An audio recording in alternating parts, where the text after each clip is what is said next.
बाळा पेपर कसे गेले तुझे? तू काय सांगत होती मला? छान गेले ग मम्मा, एकदम मस्त गेले, एकदम सोपा पेपर होता. मग मार्क गेले कुठं? गेले कुठं मार्क?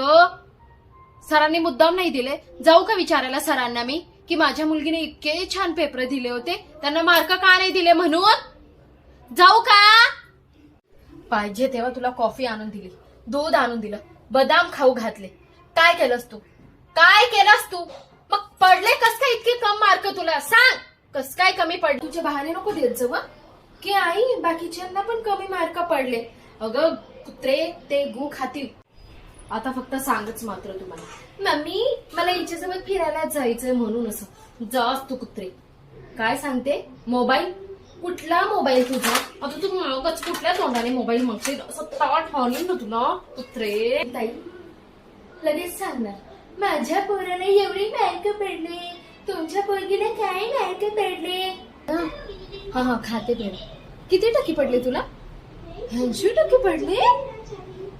आमची वालीला तूच विचार ना बाई किती टक्के पडले म्हणून. असं सांग ना किती टक्के पडले म्हणून. तो जो येणार तो विचारणार किती टक्के पडले, किती टक्के पडले. काय सांगू त्यांना? हो माझी मुलगी फक्त पास झाली. ते उर्वीला किती टक्के पडले?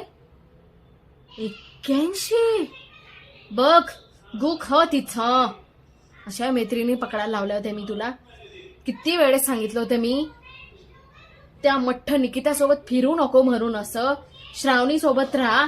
पण आता टेटसला काय ठेवशील? हे टाक, मी सांगते तुला. कोपऱ्यात फोन घेऊन बसायची मी. हे टाक तू टेटसला, मोठा घोडा.